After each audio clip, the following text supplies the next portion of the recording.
అన్న జగన్ అన్న ఈ రోజు అరటేసినటువంటి రైతుల్ని పరామర్శించేదాన్ని పోయినాడు. చూడాలని ఉంది. నిజంగా చంద్రబాబు నాయుడు గారు గట్టిగా చెప్తా ఉన్నాం.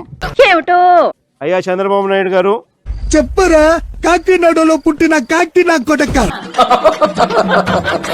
మా ప్రభుత్వ హయాంలో, వైఎస్ఆర్సీపీ ప్రభుత్వ హయాంలో సీజన్ ముగిసేలోగానే రైతును పట్టించుకోలేదు సార్. అది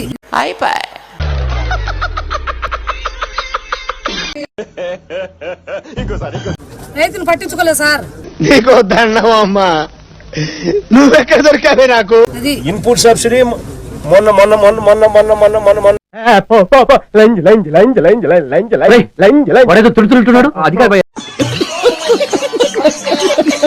మొన్న మొన్న మొన్న మొన్న మొన్న మొన్న మొన్న మొన్న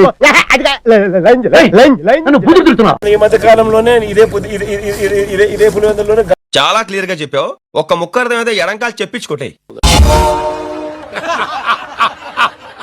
టోటల్ గా సోడా గ్యాస్ తీసేసిండన్నమాట. అరే ఇజ్జత్ పోయి మేము ఏడుస్తా ఉంటే గట్లా నవ్వుతారేమన్నా. గాలి వానకు మొన్న మొన్న మొన్న లింగాల మండలంలో నేనే తిరిగిన. ఏం పీకారు, ఏం పీకేవు అంటున్నారు చెప్పండి. ఇన్పుట్ సబ్సిడీ గాలి వానకు మొన్న మొన్న మొన్న ఆపేసావా? దా నువ్వు చెప్పు. అరే నేను ఒక రిథంతో ప్రాక్టీస్ చేశాను స్వామి, నువ్వు మధ్యలో ఆపేసావు అనుకో నేను ముందు నుంచి రావాల్సి వస్తుంది. నా ప్రాబ్లం అర్థం చేసుకోవు. ఏదో గుడిలో లడ్డు అంటాడు, ఇంకోటి అంటాడు, ఇంకోటి అంటాడు.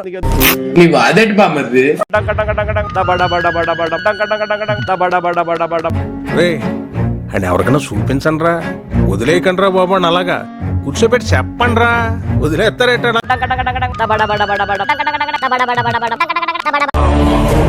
ఈయన్ని నమ్ముకుని ఇక్కడ దాకా వచ్చానా? ఈడు పెద్ద పుడింగాడు అనుకున్నాను. ఇంటికి రారా చెప్తాను ఈ పని. 30,000 32,000 కూడా గరిష్టంగా అప్పట్లో. వాడు లోపల ఎంత నరకం అనిపిస్తున్నాడు ఎవరికి తెలియదు. చెప్పకపోయినా నాకు అర్థమవుతుంది. పలికి యావరేజ్ గా చూసుకున్నా కూడా 25,000 రూపాయలు యావరేజ్ గా కూడా దొరుకు. నువ్వు గాన పట్టించుకునే కార్యక్రమం చేయకపోతే ఏం చేస్తావరా? చంపుతావా? నరుకుతావా? ఏం చేస్తావు? త్వరలోనే రైతుల తరఫున మరో గొప్ప ఉద్యమం మళ్ళా జరుగుతుంది. అంతేనా గురువు గారు? అవును, నీ అంతే. మనసు మార్చుకోరా? పట్టుదలొస్తే డ్రైరే మార్చుకోను. ఏదో మనసు ఎంత. ఇప్పటికే ఫీజు రీఎంబర్స్మెంట్ అందక పిల్లలు కూడా అగసాట్లు పడతా ఉన్నారు. వాళ్ళ తరఫున కూడా పోరాటం చేసే పరిస్థితులు. ఎవడు అడిగాడ్రా నిన్ను? ఎవడు అడిగాడ్రా? దాదాపుగా ఫీజు రీఎంబర్స్మెంట్ డిసెంబర్కి వస్తే 8 క్వార్టర్స్ ఫీజులు కూడా ఇవ్వాలి. ఇంటూ ఒక్కొక్క క్వార్టర్కు 700 కోట్లు అంటే 8 × 7 అంటే 5,600 కోట్లు. 90 వేసినట్టున్నాడు సైకోసాలగాడు. నీకెలా తెలుసు? ఏమో నాకు ఎన్నెలు తెలిసిపోతాంటే. రైతుల పరిస్థితి చూస్తే ఇట్టుంది. వైఎస్ఆర్సీపీ అధ్యక్షుడు జగన్మోహన్ రెడ్డి గారికి ఉన్నట్లుండి రైతాంగం పైన అపారమైన ప్రేమ పుట్టుకు రావడం జరిగింది.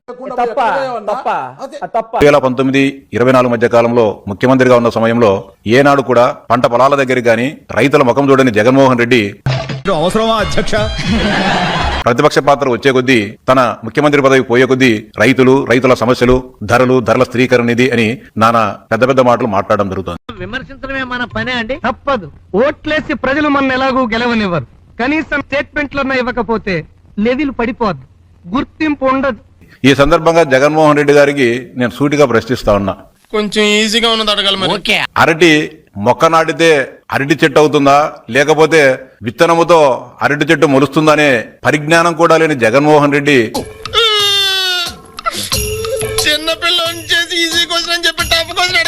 2019-24 మధ్య కాలంలో అరటి పంటకు బీమా కట్టినట్లు గాని, అరటి పంట నష్టపోయిన రైతాంగానికి పంటల బీమా చెల్లించినట్లు గాని నువ్వు చూపించగలిగితే నేను నా శాసన మండలి సభ్యత్వాన్ని కూడా రాజీనామా చేస్తా అని చెప్పి జగన్మోహన్ రెడ్డి గారిని